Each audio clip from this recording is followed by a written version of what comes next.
I'm Liz, the Chief Mom Officer, and when I'm not busy being the breadwinner of my family of 5, I'm stacking Benjamins.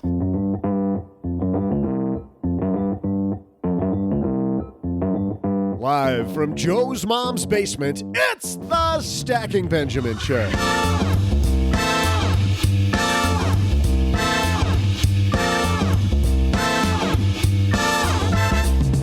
I'm Joe's mom's neighbor, Doug. Good news. Today is the last day of winter, and to get ready for spring, we're marching in like a lion to today's podcast. Help us welcome coach and consultant for Emmy and Academy Award winners, Derek Rydall. In headlines, what are some strategies you should think about when approaching retirement? We'll tackle those. Plus, we're throwing out the Haven Lifeline to a caller, calling out Joe. That's always fun. Answering your letters and saying a final goodbye to snow with one last dose of my amazing trivia. And now, two guys who think spring and immediately get out the baseball gloves. Say it with me now, kids. Joe and O-G.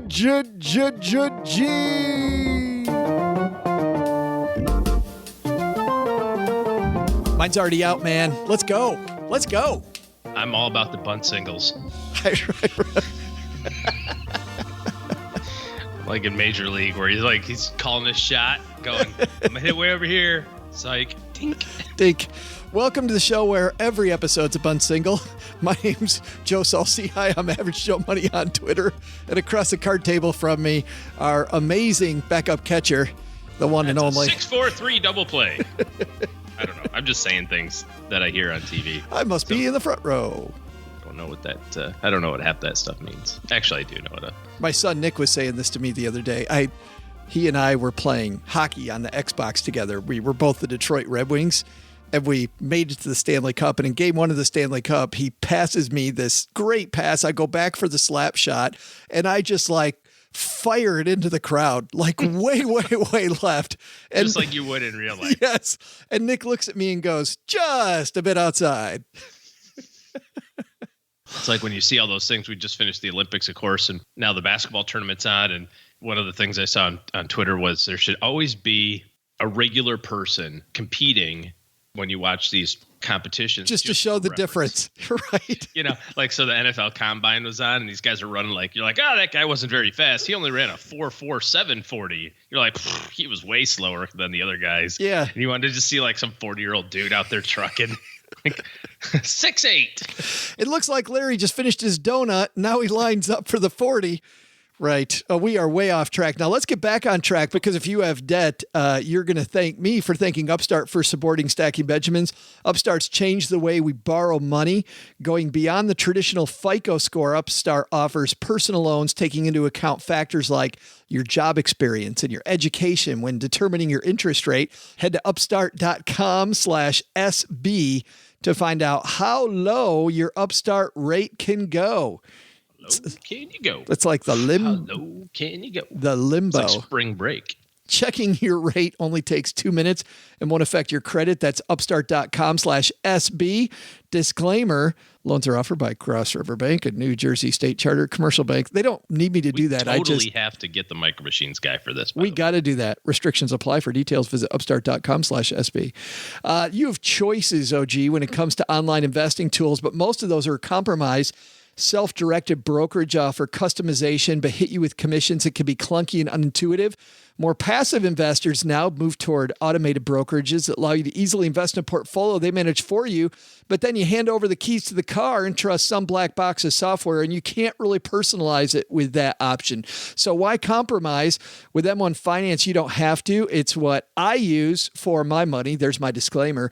They offer a balanced solution like nothing I've ever seen before. Set up a personalized portfolio perfectly tailored to your needs and your own investing goals. And then that portfolio is automatically managed by their advanced technology. Better yet, it's free with a capital FREE. Check out M1 Finance today on the web at stackingbenjamins.com/M, the number one finance now, and use the code StackingBenjamins, or find it in the Apple or Android app stores. M1 Finance, be invested. We've got a great show. Derek Rydall, changing our frame of reference, OG. Everybody's looking for the keys to wealth outside of themselves. Derek Rydall is going to show you how to look the other way. Time to get some abundance in our life, and Derek's bringing it to us. But first, we got headlines, so let's move. Hello, darlings.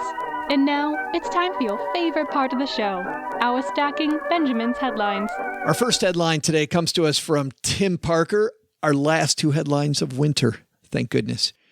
Hallelujah. Financial strategies as you approach retirement. I thought we'd talk through these.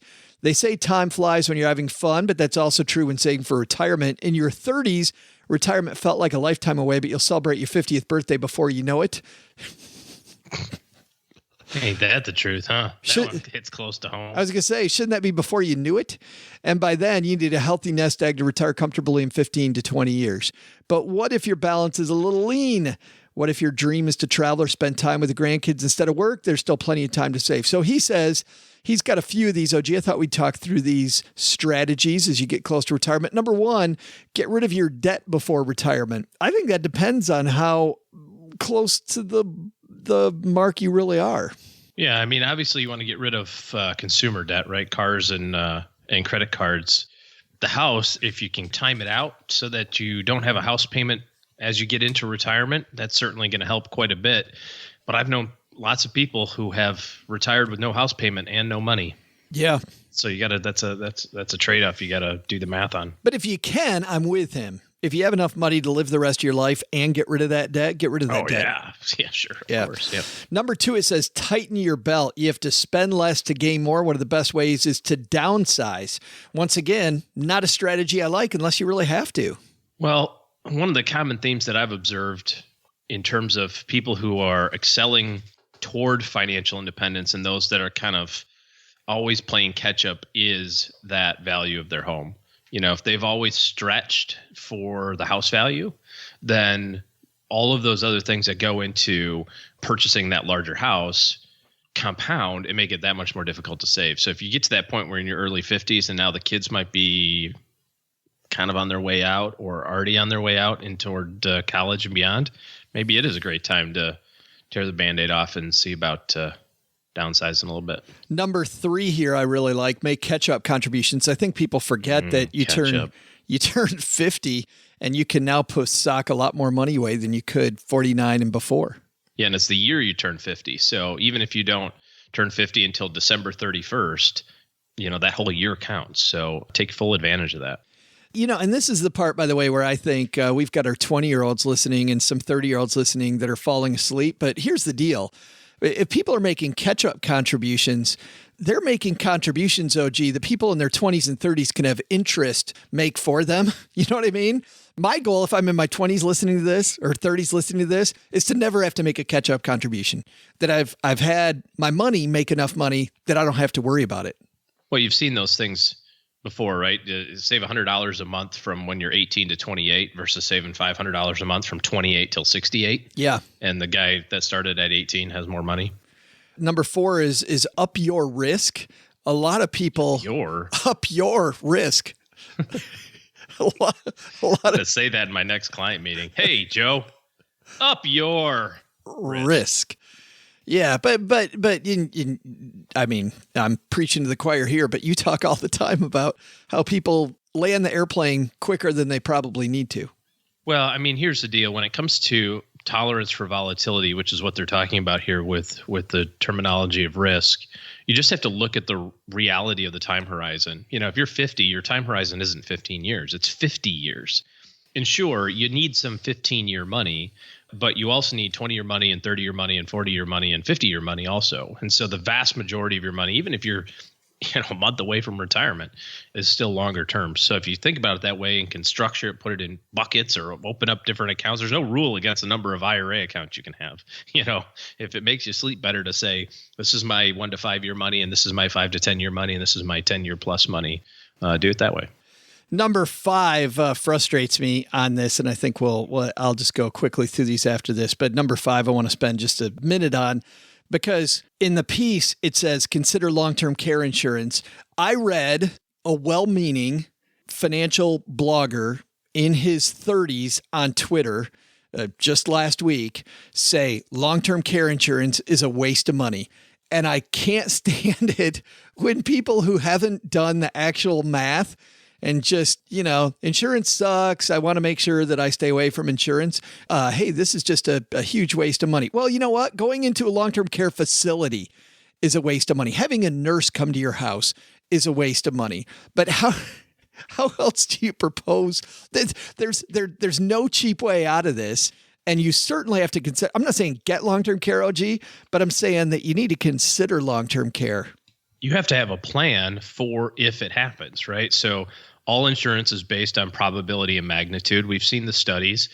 What are the chances of a couple age 65, one of them needing assisted care later on life? The answer is 1 in 2. So one of those 2 people will need assisted care. Now that's going to range, right? That might be someone coming to the house every couple of days to make sure grandma takes her pills, or it might be, sitting in a nursing home facility for 6 years.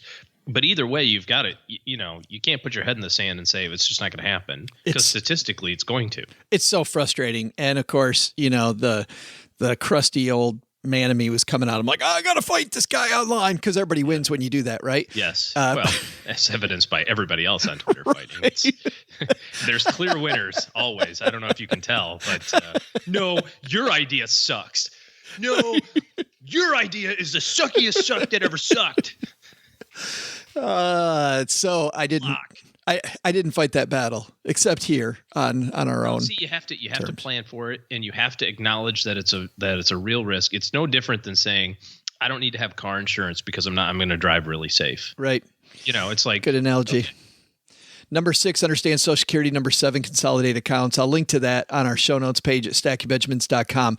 Our second piece comes to us from the Wall Street Journal. This one is written by Michael Pollack. Says, if market volatility's back, are you ready? Here's what fund investors can do to prepare for sharp market moves ahead. Have there been sharp market moves? Yeah, maybe. Michael says, the stocks rebounded from a scary February slide. The up and down may be foreshadowing a new, more volatile period for markets. Advisors say there's no reason to abandon a long-term investing strategy because of a bout of turbulence when stocks dropped 10% in 10 trading days in early February. But they also say it's a good time for investors to review how their strategy performed. The process can shed light on how a portfolio might behave in an even deeper downturn.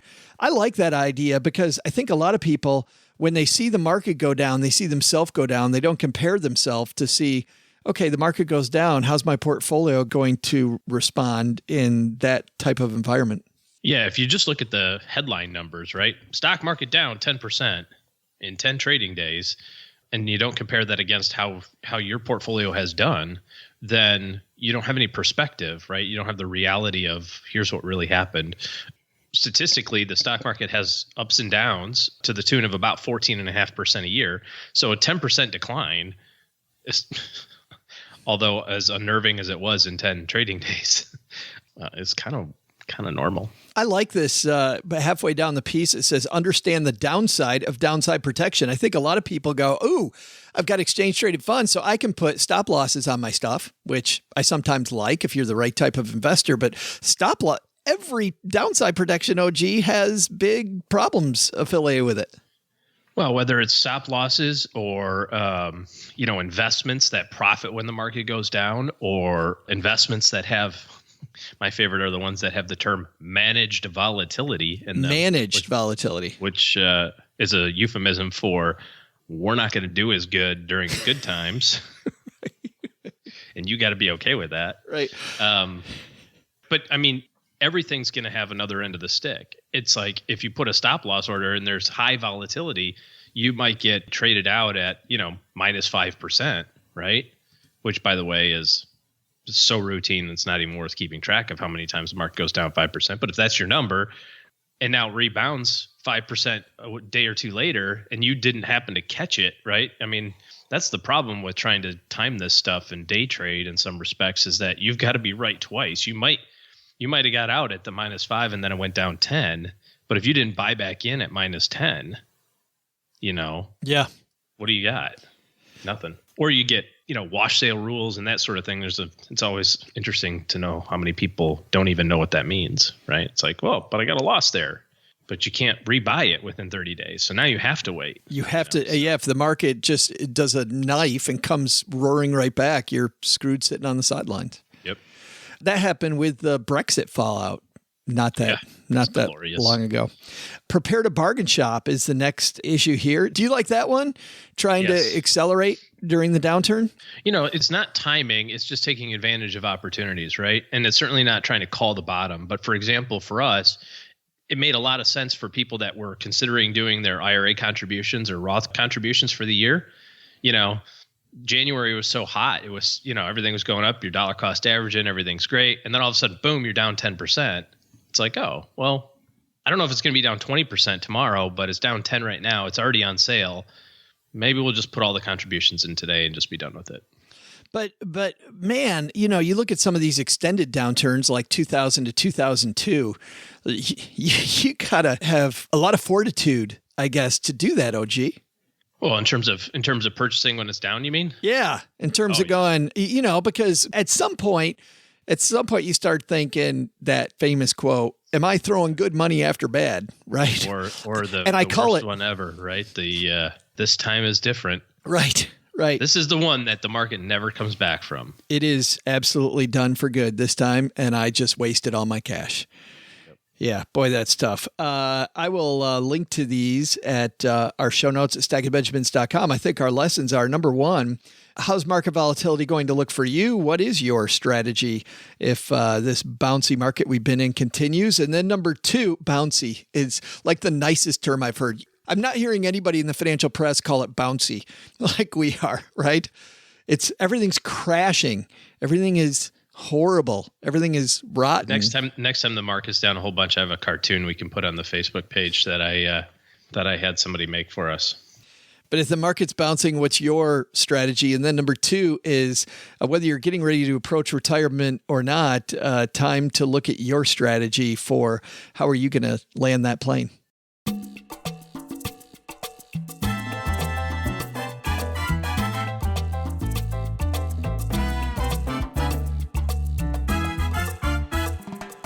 So excited to have this guy with us. Derek Rydall is a prominent life coach and consultant for Emmy and Academy Award winners, Fortune 500 executives, and revolutionary leaders in business, spirituality, and the healing arts. I'll tell you, a lot of people look for, and you see this all the time, all over, especially in finance, OG. Remember when the Bitcoin thing was really going strong? Remember like a couple months ago? when Bitcoin was the rage. I remember it. Yeah. I also remember the other side of that when Bitcoin wasn't going so strong. Yeah, like maybe I remember it very intimately. Right. Maybe since then, everybody's looking for the next hot thing, and they're looking outside of themselves. And Derek Rydall, I think, has an important message that maybe that abundance you're looking for, all those riches you're looking for, maybe you're looking in the wrong place. And he'll explain what I mean. Derek Rydall coming down to the basement.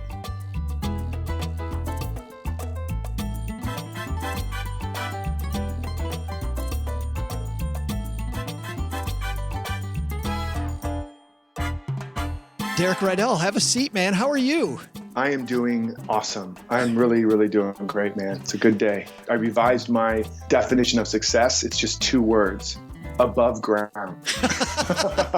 Well, I want to ask you about that because in your book, you talk a lot about your wife's situation at the beginning of the book, but you in the back flap, in the beginning, there's places in your book where you talk about your brush with death, but we never hear about it. And so that's what I want to talk about first. What happened in your brush with death?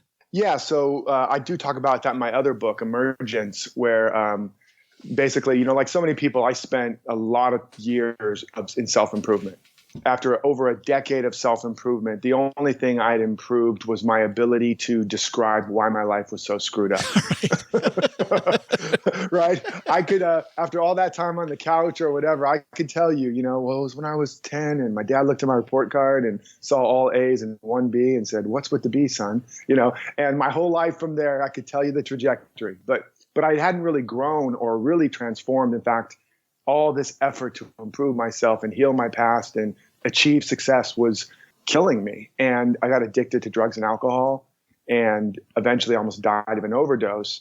And I remember lying in the emergency room with the IV snaking out of my arm and waking up to the beep of the machine and the doctor leaning down and saying, "You're lucky to be alive." And I remember thinking in that moment, I couldn't even do that right. I couldn't even, get out of this world successfully. I was that low. And I remember thinking, how did all of my efforts to achieve and improve get me there? And instead of that being like the turning point, though, you think that's the turning point in the movie where the guy like gets out there and, suits up with his sweatsuit, runs, up the steps and decides to make a new decision. I just figured I hadn't worked strong enough or hard enough or smart enough or attracted big enough or whatever. So I redoubled my efforts and I dug in again. A few months later, I was doing a film in Jamaica as an actor, and everything fell apart again. The director was fired. I had a messy breakup on set romance, and they were firing off the cast, and I was probably going to be next. And I ended up going out diving in a reef all alone, first mistake. And I prayed to get lost from everything above, which was my second mistake, because clearly I have some powerful prayers. And very soon within that dive in this reef, I got lost and I got trapped.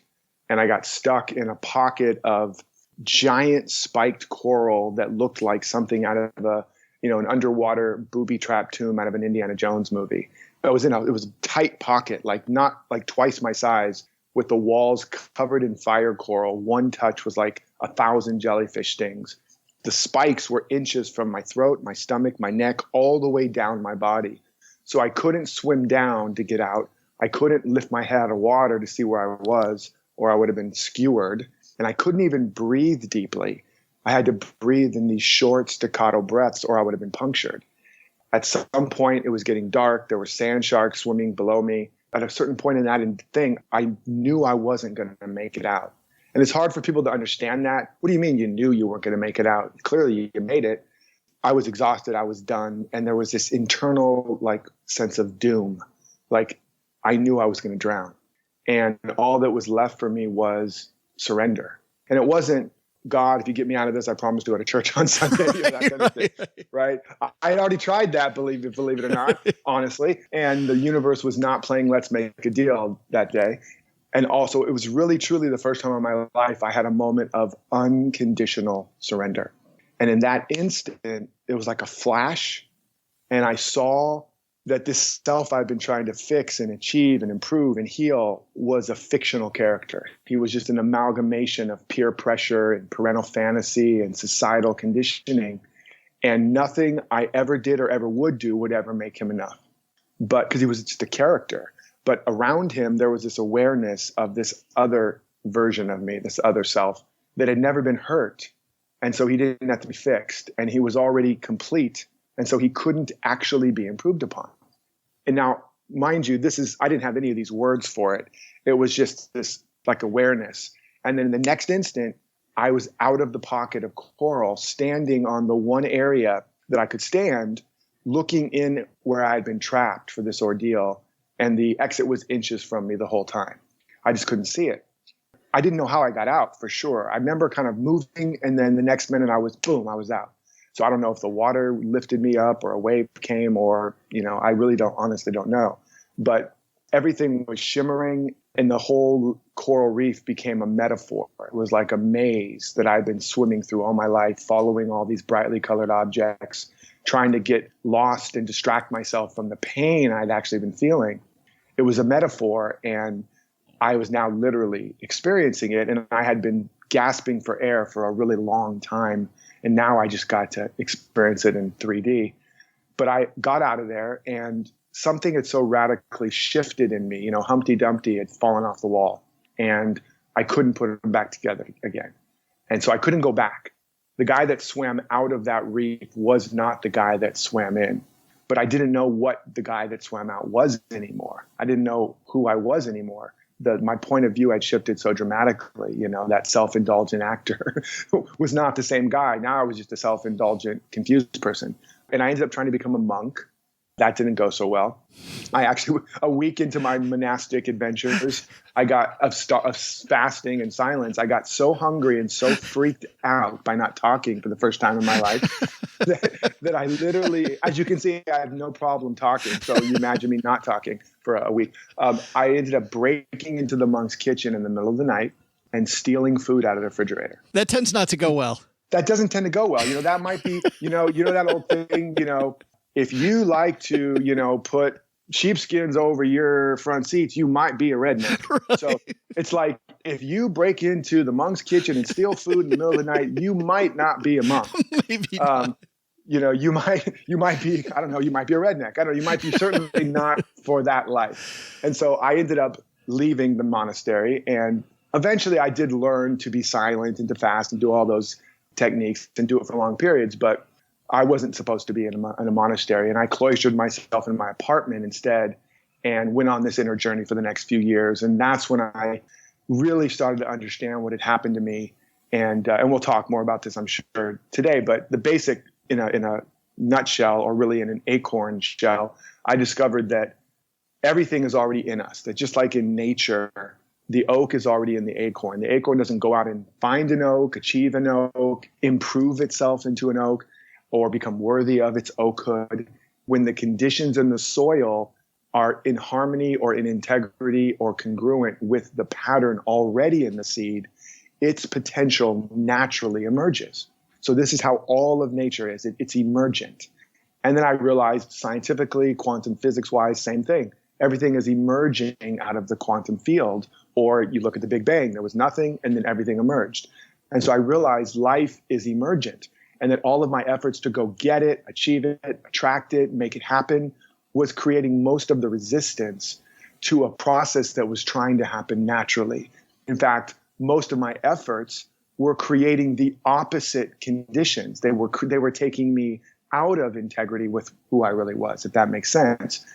So when I began to apply what was coming through and what I was seeing, just bring myself and my life into harmony with this seed that was already planted in me. First, I had to discover what that seed was. I noticed things began to blossom. Things began to unfold without struggle, without effort, and often better than I had imagined. And I went from being broke and literally broken, living in a one-room apartment, eating 19-cent boxes of mac and cheese, which the good news, and there's always a silver lining, I got really, really good at mac and cheese. Right? It's You were like a Forrest Gump, Bumpy Gump, it's like Cajun mac and cheese, popcorn mac and cheese. I could do it all. And I impressed a few girls with my mac and cheese. That's all I'm saying. Mad skills, right? Right. So there's good in everything. That's all I'm saying. That's the message here. But ultimately, I went on from that to, my life just unfolding and exploding and, traveling the world and $1 million homes and building a 7-figure business and all these things I've been struggling for. Not that there wasn't challenge, plenty of challenge and growth, but there was now a natural way I was beginning to discover, this is how we're supposed to grow and unfold. And my life just continued to progress and ascend from there. Versus before, it was like I had been trying to dig myself out of a hole, and the more I dug, the deeper in the hole I got. Yeah. I feel this. No, absolutely. I feel this all around me, Derek. It feels like, your book's about abundance. And as you know, a lot of people don't feel that abundance. And I even feel like with our podcast, we talk about 8 different topics on every show, and I have to decide on a title for each show, right? And depending on how clickbaity the title is for each of our episodes, like some of the more clickbait, and I don't mean for them to be clickbaity. They have these sexier titles than others. Like you can feel this thing where people are looking for this magic that I'm never going to be able to provide them. Somebody else isn't going to be able to provide them, but we're all looking externally for this shortcut to abundance that just isn't there. Yes, exactly, man. I mean, you just said, and I just got chills because you really just said in a nutshell, again, in an acorn shell or whatever, you just said what I call the great reversal, which is we've been conditioned and taught that we showed up here as empty shells, and we have to go out and find what belongs in our shell and then get it. And then we'll be enough, good enough, and feel safe enough and worthy enough or whatever. And we've been conditioned that the source of whatever it is we want and need is out there somewhere. And it's exactly the opposite of that. I mean, exactly the opposite. Not only is the source of what we need not out there, it's not out there at all. And that doesn't mean it doesn't show up. Things don't show up in our lives. But even if it comes from someone, it's actually coming from us, but it's coming through them as a channel. And I talk about that more in the book. But all the great philosophers, the more mystical or enlightened period of philosophers, or the great at the essence of the great religious teachings, not the dogma and the doctrine and all of that and cultural idioms and things that we don't even understand. But at essence, they're all saying one fundamental thing. Everything you need is already in you.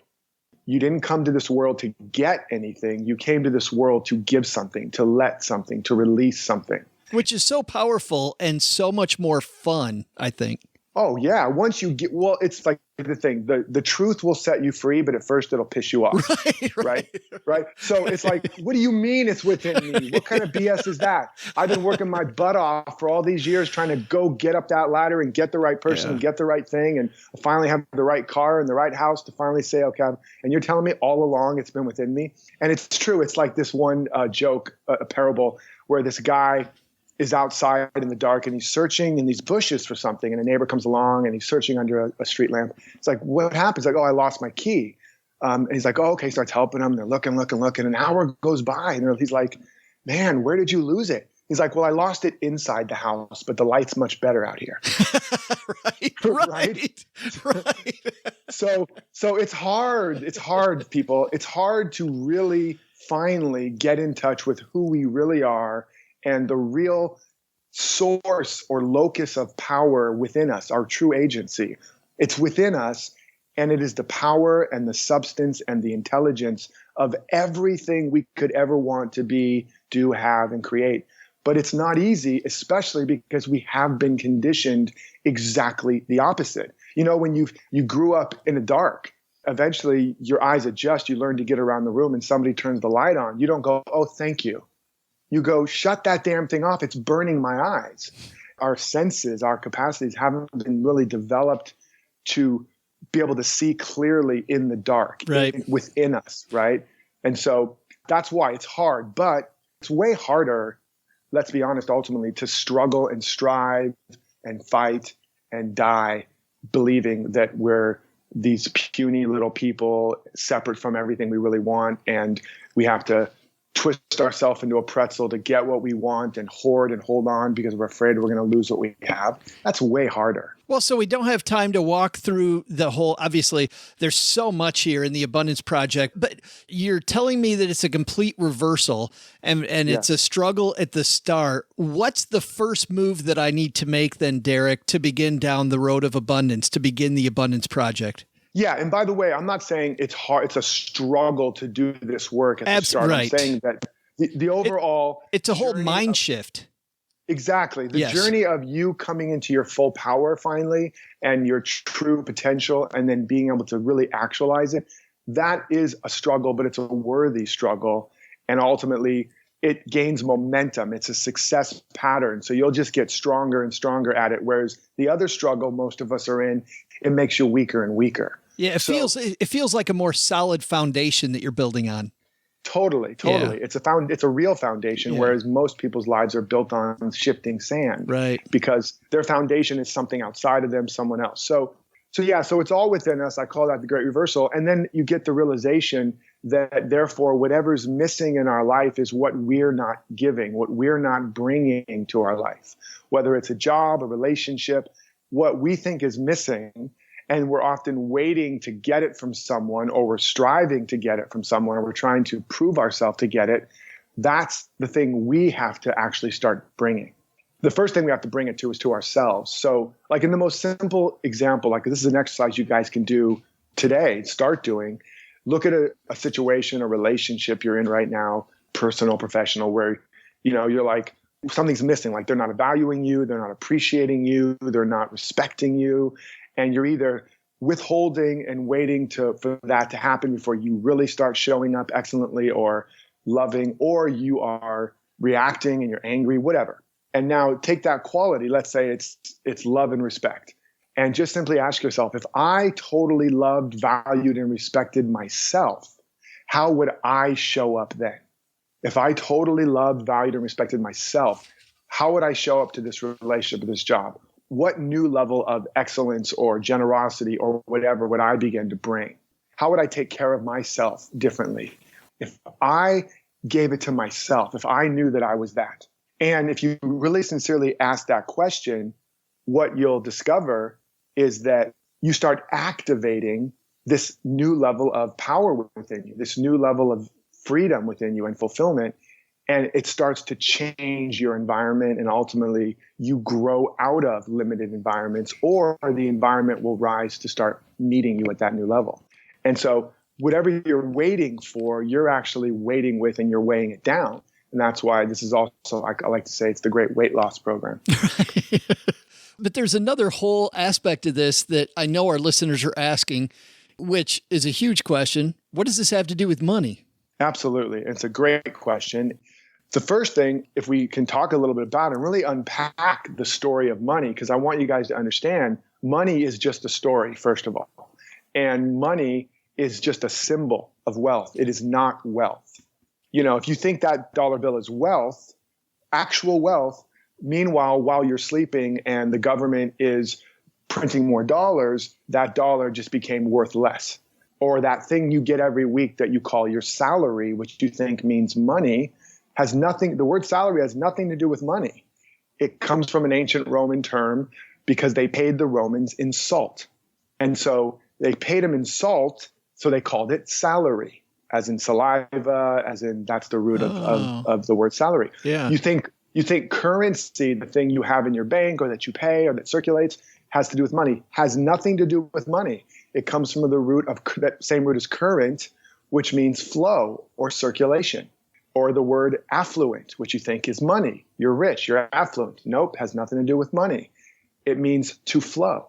So we start to see that money, currency, affluence, salary, all these terms and things we think are a description of wealth are only a description of the process of wealth, which is all about circulation and flow, and a symbol of wealth. And so you look at something like the word, the love of money, the phrase love of money is the root of all evil, which has created a lot of guilt and baggage, Right. all kinds of nonsense. Well, the reason is we don't understand what it meant. But what it's saying is the love of the symbols of wealth. The love of the symbols of wealth is what causes all the problems. If you think those dollars are your source or the job or the boss, what's going to happen? Look at what happens in our economy when we believe that. When there suddenly is news that there's a problem, people start hoarding their symbols, aka their dollars, and what happens to the economy? It stagnates. Now, there's no shortage of wealth. The apples haven't stopped growing on the trees. The squirrels haven't stopped collecting nuts, and everything's still working. There's still as much wealth as there ever was, but there's no more circulation. There's no more current, and so there's less currency. And so even during the time of the Great Depression, there was no lack of food. In fact, there was so much over surplus, they had to deliver it down to the ocean in trucks and trains and burn it. The problem wasn't wealth, it was circulation. And the lack of circulation was because of people's consciousness or mindset, because they believed these outer symbols, jobs, people, whatever, was the source. So that saying is telling us when you believe something outside of you, the dollar bills, the bank, the balance in your bank account, whatever, is your wealth, you're screwed, because you'll create all kinds of evil or negative or limited reactions and results. Or look at an example like the fruit tree, and I do talk about that in the book too. You know, the fruit of the tree is not the wealth of the tree. That's like akin to dollars. That's why when all the fruit's gone, the farmer doesn't cut the tree down and say it's broke. It knows it's just as wealthy, and in due season it'll produce a harvest. So where's the wealth of the tree? It's like the goose and the golden egg. Where's the wealth of the goose? It's not the golden eggs, because they cut the goose open and there's no gold in there. It's the invisible mechanism in the goose, in the tree, that allows it to turn the raw soil into sap, flower, blossom, marble, and fruit.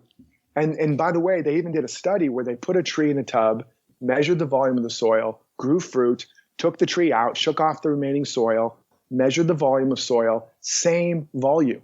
So the tree hadn't even taken and used up the dirt to deliver the fruit. It's producing it out of this invisible something that actually we don't really understand. But I will tell you, it's the same in something that all of creation happened in the Big Bang. There was nothing, and then there was everything. So we are wealth creating machines. We are literally wealth creating power plants. Meaning, what is a power plant? It doesn't receive the energy from the world. It doesn't even have it necessarily. It generates it. And in fact, the word human comes from a Sanskrit term, ancient Sanskrit, MN for man, that means the dispenser of divine gifts. So that's what we are. We are literally these wealth power plants, these wealth machines.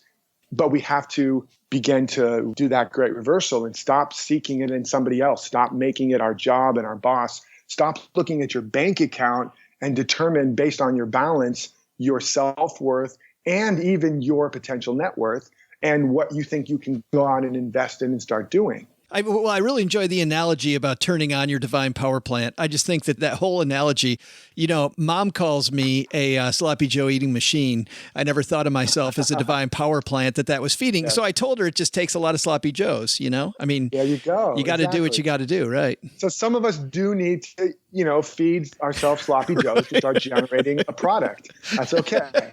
But yeah, exactly. And the promise of this premise is that no matter what situation you've been through, no matter what conditions you're currently facing, it doesn't matter if you're in the job from hell or your business doesn't have enough clients or your bank account doesn't have enough dollars. That is not a signal or a sign of how wealthy you are. That's what I really want people to get. Because if you believe that, you're going to operate different. You're either going to struggle and strive and push and almost die like I did, or you're going to just not go for it because you're judging based on that appearance. And that would be like the farmer, again, looking at the field of trees and all the fruit is gone and going, well, I'm screwed. Let's burn the field. Yeah. That's the big promise here, that wherever you guys are right now, when you understand how to turn this plant on, power plant, then you can start generating this energy. And this is not theory. None of this is theory. And also none of this is woo-woo new age gobbledygook. That's why I'm using a lot of natural principles. I mean, the core principle of circulation, that's the key to wealth, is circulation. Or I remember another example of like a real estate guy and a activist walking down the street in a city, and they go past a broken down lot. And the activist is so angry, so heartbroken. Look at this city. Look at what it's come to. Look at those kids playing in the dirt. This is terrible. It's horrible. I'm going to go fight for the justice and the rights of people, and went off down the street angry. And the real estate guy looks at the empty lot and goes, Cut to a few years later, beautiful hotel. It's employing a bunch of people, creating tons of tax revenue for the city, jobs, opportunity. It's now beautified. Where's the activist? Still pissed off, still angry, still posting on his blog about how terrible life is. Now, again, I'm not saying you shouldn't be an activist or that you should be a capitalist. The point is, one of them was stagnating. One of them was not circulating or generating from an abundant place. One of them was seeing the cup empty and broken. The other one was circulating and generating and creating and expanding. And so the result was there was incredible current, there was a strong circuit, and there was lots of currency. If you're holding on to your dollars right now because you don't think the economy's good or the government's good, or you don't know if your business idea is going to work out and you don't want to invest in your education and your growth, you are like the fruit tree and the farmer going, I better hold on to this fruit because you never know, there may not be another season. And what happens to the fruit? It rots. The branch stagnates and the tree dies. Yeah, I had a mentor one time, Derek, call it limited pie mentality versus unlimited pie mentality, right? Exactly. Yeah, exactly. You have the zero-sum game or the infinite sum right. game. Yeah. And it's funny because the infinite sum game seems to be irrational. Like if you really dig in, you go, oh, that's irrational. But that's the only approach that works. You hang on to the little bit of pie you have now. You never grow the pie. You never create anything. You never go anywhere. The book's called The Abundance Project, 40 Days to More Wealth, Health, Love, and Happiness. And we just really began, but like you've been saying, you go through the nuts and bolts of all this, and we can get the book. I'm assuming we can get it anywhere, right, Derek? You can get it anywhere, but you can also go to theabundanceprojectbook.com. Awesome. Okay. And when you get it there, you'll get over $1,200 in bonus live coaching support, mastermind support, so that you can really take the book and not just have more shelf help, where you put the book on a shelf and walk by it every once in a while and go, look at that pretty book. Aren't I a smart intellectual? I feel like you're looking specifically at me when you say that. I'm sorry, man. I'm sorry, Right. But if the book cover fits, no. But right. So yeah, you go there, you're going to get real support so you can take this work, create your own abundance project over the next 40 days or so and really get results. I'm all about results. I know I like to go down the rabbit hole and talk about these big concepts, but I also like to pick up the rocks, look what's underneath them, look at the numbers, have a real plan, and take bold and consistent action, because knowledge is not power. Knowledge acted on and activated, that's the only power you're going to have. So I don't know. Are we almost out of time right now, or do we have another? No, actually, we are way out of time. Okay, but good. I have an abundance of more things to share with you guys. That's why we totally have to have you back, Derek. I wish you had some energy. If you had some energy, you'd be the complete guy. But I don't know. Pull the string on my back and I just stop talking. By the way, they can also check out, I do have a podcast also called The Abundance Project. Awesome. And they can check that out. There's a dozen or more trainings on there as well. So they can order the book at theabundanceprojectbook.com and then listen to the podcast until it comes. Awesome. And you know what? If you're walking the dog or you're out on your morning run or wherever you might be, going to work, coming home from work, we'll have the link on our show notes at stackingbenjamins.com. Derek, thanks for hanging out with us, man. I really appreciate it. It's truly been my honor and lots of fun, man.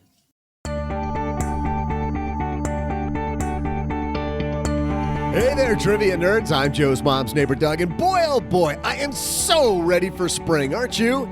I cut my pants into shorts, made my new tinfoil sun reflector, dusted off the Chase Lounge from the attic, and I'm headed to the neighborhood pool in my new American flag design swim trunks as soon as I'm finished with today's trivia.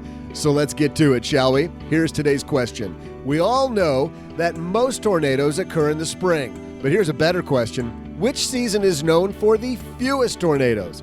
I'll have the answer as soon as I go sneak sunscreen out of Joe's mom's picnic basket.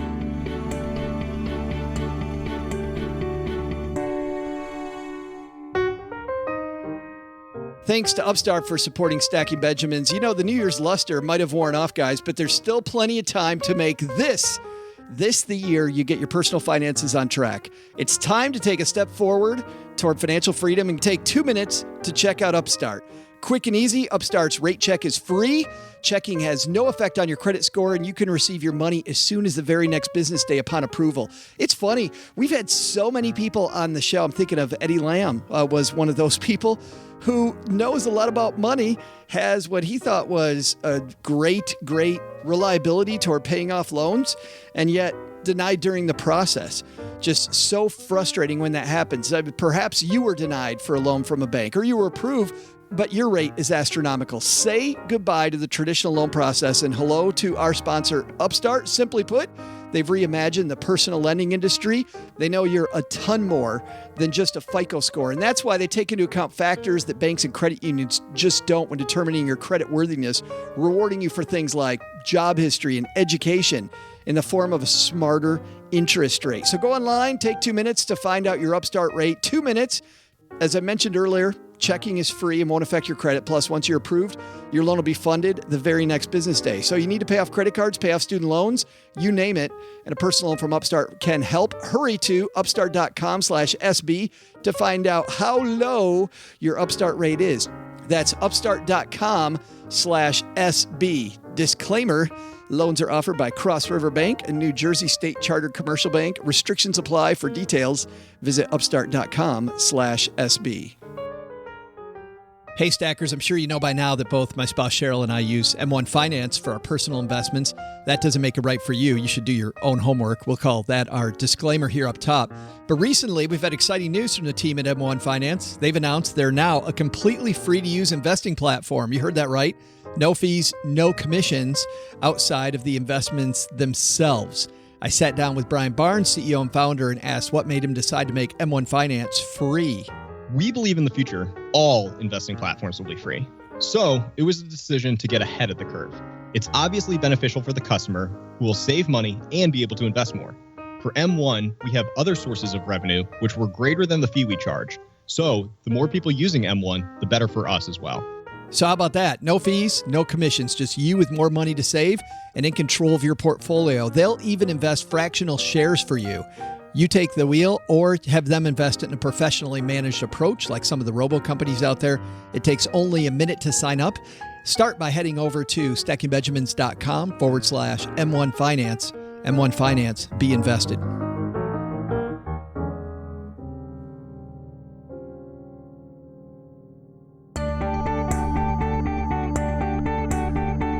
Hey, trivia fans, I'm Joe's mom's neighbor, Doug, and Joe's mom is also excited about summer. She told me I should just go ahead and rip the sleeves off my shirts for a better tan like she has. That lady's a walking fashionista. I'm going to go do that next, but first, let's deliver your trivia answer, shall we? Here was the question again. While we all know that most tornadoes occur in the spring, which season is known for the fewest tornadoes? If you said that's fall, it's time to fall on your palms because that's not the right answer. It's winter. Did you get it right? Go high five yourself and join me down in the neighborhood pool where I'm headed right now. See ya. Thanks to Derek Rydall for coming down to the basement. And I know he's preaching to the choir with you, man, that the key to your success is right inside you. You don't got to look for other people for validation. Look to you. But sometimes you need a little pick me up, right? You know, so it's good to hear that. Hey, you've got this. You do. And I think he's exactly right. I found that a lot lately. I've been looking for outside, and I think, like he talked about with social media, we often go, hey, look, I'm not. People only post the good stuff on social media. That's why. Well, do you see those studies that people post good times they're not actually having? Oh, no, I didn't, but that's awesome. Yes. I'm going to start doing that. That's what I'm going to do. I'm going to create an Instagram page about all the stuff that I'm not doing. That you're not doing. But I wish I was. No, but these pictures with people and their families around them and they all have this big smile and it's like either right after or right before a fight. You know, like they're, hey, everybody smile. Oh, we're having a great time. And then the flash goes off and then, no, you shut up. At like Ferrari dealerships, like, hey, guys, just in the neighborhood. With all this like suggestive wording. Right. Like you're Ty Lopez or something. Yeah. Like, look at this new house build. Right. Hashtag oceanfront. Hey, let's throw out the Haven Lifeline, OG, and tackle some of life's, or rather life insurance's most important questions. Our friends at Haven Life Insurance Agency, they've been disrupting the life insurance industry by focusing on what you value most. I think it's called the life insurance industry, but nothing like slurring my insurance. What'd you have? Too many coffees this morning? I am on my second cup of coffee, which is a little jittery. How many do you usually have? It's a slippery slope. Sometimes 3. So yeah. I'm at 20 ounces. I know I can't do more than 20 ounces a day, and none after 11 a.m. I've been known to drink coffee at 5 p.m. But what are the 2 things you value most besides your 20 ounces of coffee?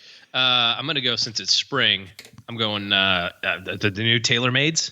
Just saying, if anybody's in the mood to share with OG, twist face, it looks awesome. Just saying. And coffee, blue skies, it's daffodils. It is and baseball. It's your family and your time. And of course, as soon as you can teach those kids to be better golfers, OG, that's better for you, right? Yes, sir. It's why they created a simple way to buy affordable and dependable term life insurance online. Head to stackingbenjamins.com/Haven Life now to get a free estimate for coverage and learn about life insurance the modern way. Let's say a big hello to today's caller, who's going to remain anonymous. Hey, just wondering why Joe's been so tough on OG lately. It's been coming through in some of the podcasts, a little bit of an edge, not the good kind. Be nice to OG, Joe. I swear to God, I will cut you. I swear that's mom. That is mom, like coming through the vent. I hear you picking on OG again. Stop doing that. Did you guys used to do that in your house? Could you yell through the vents? Oh yeah. Yeah. Oh, or hear through the vents. Absolutely. Oh, yeah. Hear through the vents was a better one. My parents would have a real humdinger argument. My brother, little discussion, little adult discussion, and your ears right to the vent. My brother and I are right on it, man. Yeah. Uh-huh. Do we have an edge? I don't think so. Have you been purposefully jackwagon to me? I mean, you seem normal to jackwagony as usual. It's funny. Not lately. But I love the descriptions of us as an old married couple, because you and I have known each other for so damn long. There probably are times when I'm just teed off at you. But I got to say, you're very good at giving it back to me. We've had days where we show up here in the basement. You clearly don't want to be here.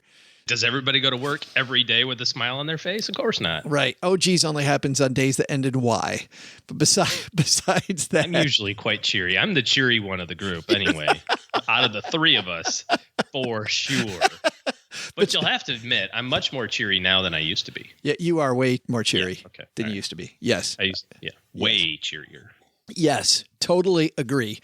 Somebody took themselves a little seriously before and kind of doesn't do that as much anymore, I think. Well, that was a little backhanded, but all right. Nice compliment, I guess. I don't know. What is that supposed to be? We're going to get another. Somebody used to be way fatter than they are right now. We're going to get another note from Anonymous. See what I mean? Right there, Joe. Yeah. Right there. Thanks for the note. I'll try to be nice to OG. And I'll try to be nice to you. I'm surprised nobody calls in about how we treat Doug. Like after all these years, nobody. Thanks for the note. We also get letters down here in the basement. By the way, we would have sent Anonymous one of our fantastic Greatest Money Show on Earth t-shirts, one of which I'm wearing today. She can still write in and say, hey, that was me. Yeah. Of course, we won't know who it is. It could be just anybody writing it. That was mine. I want my free t-shirt. You get like 100 emails. That was me. I swear to God, that was me. Yeah. I think that train has left the building. But if you call into the Haven Lifeline, you get one of Shannon sends you out one of these. And now that we've got our codes, man, we've been catching up in a hurry with sending out overdue shirts. Today's letter comes to us from Wynn. Doug just brought down the mail. This is Wynn Charles asking this. She's got a great show called Ask Wynn that I was lucky to be on, OG. Her show features conversations with people making a difference in the world. I'm not sure that I am, but I was happy to pretend like I was for one episode of the Ask Wynn show. She has spent her entire life not allowing cerebral palsy to stop her from achieving her goals. And she created the program to provide a platform so that others out there can share their wisdom and encourage listeners to make their lives the best they can be. But anyway, glad we got this note from Wynn. Wynn says she's 30 years old and doesn't have a 401k, but she thinks she should get one. Her job won't give her one because she's a teacher's aide. As she said many times on her show, she's on Medicaid, which she calls a dance in itself. But her main question is she wants to pull her investments of certificates of deposit and is wondering how to start up a 401k when you're technically not working for somebody else. Can you do that? I don't think you can, but I think you certainly can do some other things, Wynn. So you can't start up your 401k at work if they're not going to allow you to do it. But you can kind of take your side business and turn that into having an option for a retirement plan. And there's a couple of different options there. That's the, there's an individual 401k, which works just like a regular 401k. You could use a simple IRA or a SEP or just even a traditional IRA or a Roth. All have different kind of cost structures. Some cost a little bit more to manage and maintain. IRAs and Roths, of course, are darn near free, depending on where you put them. So, but that's step one is deciding whether or not you can use a SEP or a simple or an individual 401k. If you've got a side hustle, you've got the podcast there, but if you've got, something that's going to be able to defer some income there, if not, then just a traditional IRA or a Roth is going to work really well because anybody can contribute to those. The other thing you want to make sure of course, is make sure that whatever you choose to do doesn't run afoul of any of your Medicare or Medicaid eligibility things. So you want to check with an attorney or a CPA on that as well. And like Wynn said, that is a dance. That is a whole different dance. I've known a few people that have had to go into the Medicare system or Medicaid system, and it's tough. Thanks for the note, Wynn. I appreciate it. And thanks again for having me on the Ask Wynn show. That was very nice. It's very nice when people ask me to go on their podcast. And his mom, I don't know why they would, but his mom says every time I leave to go on somebody's podcast, she says, "Now don't ruin it, Joe." Like no pressure there. Don't break a leg. She doesn't say that. Oh, it's going to be great. It's good. She's like, don't ruin their show. My middle child went on a camping trip with some friends, and I said, "Hey, what's Dad's number one rule?" He goes, "Always go somewhere with your swim buddy." I'm like, "Yes, that is a good rule. What's Dad's number 2 rule?" He goes, "I don't remember." Dad's number 2 rule is make sure Dad looks like a good parent. Right. Reality doesn't matter. Yeah. Don't be the one that everybody goes, boy, those kids must get away with everything at their house. Oh, there's those kids on every camping trip. Yeah, not mine. Every single Boy Scout, Better not be mine. Boy Scout and Cub Scout camping trip I went on with my kids, I was thinking, oh man, what's up with those kids? Thanks for the question. If you've got questions for the show, by the way, the Haven Lifeline's the place to go. We are now again, after being way full of Haven Life letters, we're now running out. So you want the greatest money show on earth shirt? One of my favorite of Brad Lark's designs. Head to stackingbenjamins.com and you'll see across the top of the page questions. Click that link and guess what? You'll see all the ways you can interface with us. Hey, that's going to do it for today, but just a couple more quick things. Number one, coming up on Wednesday, get this. Kiplinger just had a piece with the Academy Awards being a couple weeks ago, OG, of the greatest lessons from Academy Award nominated films of all time. We're going to talk to the editors at Kiplinger Magazine about some of the lessons we can learn from movies and probably, and maybe more fun, remember some movies that either we really like that we want to watch again, or maybe pick up some suggestions for new movies that are fun to watch and maybe give us some money inspiration. So that's coming up on Wednesday on the Stacking Benjamin Show. Thanks to everybody who's left us a review of the show. And also, if it's time for you to have better money help in your corner, OG's taking clients. Head to stackingbenjamins.com/OG for a link to his calendar and to see what the next steps are for you and your money. All right, that's going to do it today. Doug, last farewell of winter 2018. What should we have learned today? So what did we learn today? First, take some advice from Derek Rydall. Stop looking at social media for inspiration and affirmation that you can reach your goal. For the vast majority of us, everything we need for abundance is right between our ears. Go get it. Second, whether you're approaching retirement or not, having a plan where you start with the end in mind is a fantastic idea. But the big lesson? Don't jump the gate at the pool for a big swim just because tomorrow's the first day of spring. Turns out, under the pool cover, there's only about a foot of water and what I'm pretty sure were mini Baby Ruth bars. Yeah, pretty sure. That was a bummer. Special thanks to Derek Rydall for joining us. You'll find his book, The Abundance Project, wherever books are sold. But if you head to abundancebookproject.com, he'll throw in a bunch of extras you'll want to check out for yourself. Thanks also to Bob, the neighborhood pool manager, for not telling Joe's mom I jumped the fence to go swimming. Apparently, that's frowned upon. Lesson learned. When you're done messing around with us, who do you want to teach you some money tricks? That nerd who talks over your head or your favorite basement-based geeks? Kathleen Selmans operates our Stacking Benjamins classroom, and to make up for the fact that we don't teach you anything here on the show, she's created a whole lot of tools you'll absolutely love. Head to learn.stackingbenjamins.com for details, and use coupon code DougRocks for 10% off. Yeah, you're welcome. This show was created by Joe Salsihai, produced by Richie Rutter-Reese, and engineered by the amazing Steve Stewart.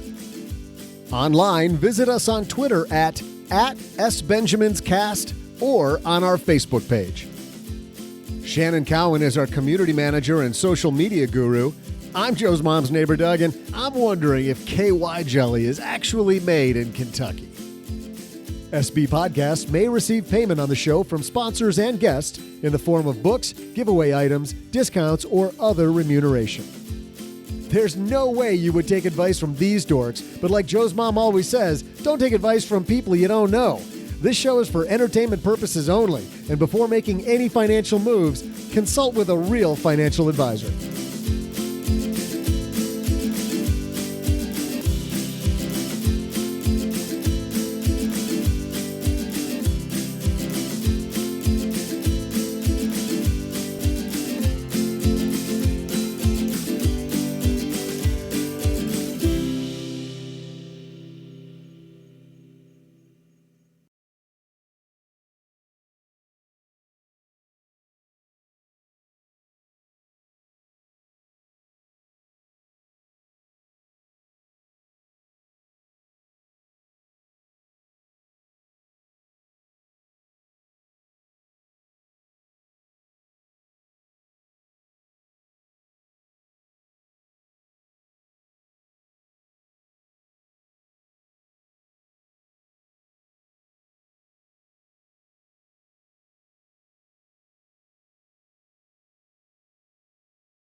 Well, I missed this film until just before the Academy Awards a couple weeks ago, and I literally had to pause it, and I'm saying that phrase correctly, had to pause it just before the awards started so I could see which of the films that, because as you know, I've seen most of them, were actually the winners, but I have 40 minutes to go, and then I watched it as soon as the Academy Awards were over. This is a film called Mudbound. Violence is part and parcel of country life. I learned how to stitch up a bleeding wound, load and fire a shotgun. My hands did these things, but I was never easy in my mind. Way down in the water,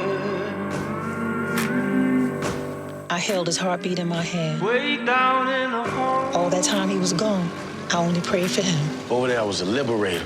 People lined up in the streets waiting for us. Sometimes I actually miss it. Yeah, me too. I'm coming back from the fire. You the one always talking about our own and our own parcel, the only way to get up from under their foot. Crawling back from the sky. I don't want you working for them. I won't be working for them. I'll be working for us. Coming back from the fire. Went off to fight for my country to come back and finally hadn't changed a bit. I don't know what they let you do over there, but you in Mississippi now. You use the back door. Boy, you found trust. Jamie saw in a different way. And when his eyes were on me, I felt like I was no longer invisible. I seen you sniffing after him. Maybe Henry is too thick to notice, but I ain't. You better open your eyes, big brother. You're so busy worrying about yourself and your farm, you can't even see your own wife is miserable. This movie is an indie movie through and through. It was brought to the screen by Netflix. Stars a bunch of people who you've seen before. It's funny. It's one of those movies that most of the stars in it, you're like, oh, yeah, I know that guy. Yeah, I know that guy. Yet when I tell you the names, most of them you won't know. Jason Clarke stars in this movie. He's played good guys and bad guys in about 5 billion movies that you've seen. I'll give you a few of them, OG, because I'm sure you've seen something that Jason... Now, the name Jason Clarke, does that ring a bell? Nope. He was in Winchester that just came out. He was in Dawn of Planet of the Apes. He was in Zero Dark 30, in Everest, Terminator Genesis, White House Down, The Great Gatsby, Wall Street, Money Never Sleeps, and more. Also starring Jason Mitchell, Garrett Hedlund. Carey Mulligan is in this movie. You know her, but I think the big name that a lot of people know, she was nominated for Best Supporting Actress and also wrote one of the nominees for Best Song. Mary J. Blige plays in this film. This story is a story of two families. One family is white, one family who's black in Mississippi around the time of World War II. Both of them have a son that goes off to World War II where they're seen as liberators. And of course, they come back to the Old South, and people treated people of a different race a little differently then when they got home. And yet the two guys who were in World War II together had this special bond, and the movie kind of revolves around that and around the events that happen around that. I won't give away anything that happens in the movie, but like a lot of dramas, it's historical, it's frustrating, and it's pretty gripping. So it's a long movie, and because it's so painful from the beginning to the end, it just the term mudbound really is a double entendre, that these families are going through the mud together. Sure, there's a lot of mud on these farms in Mississippi, but they're going through the mud together, and really it's a great ride. It was a dark ride, not as dark as Moonlight last year. Like, Moonlight's the kind of movie that wins the Academy Award that I go, yeah, I'm not sure whether that movie's made for the average moviegoer. Certainly a great film, but not the kind of movie, OG, that I can recommend to a wide audience, just because it's so dark and it's so painful. And this movie, I think, made for a much wider audience. So Mudbound, thumb up, qualified thumb up, but cool. Certainly something I think that a lot of people would like. All right. I think that's going to do it for today. Sounds good, man. Yeah. Thanks a ton for listening, everybody. We'll see.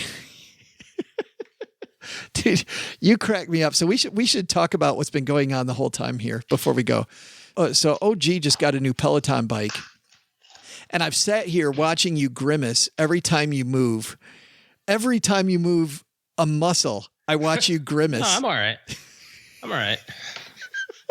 You are clearly not all right. All right, I gotta go. All right, later.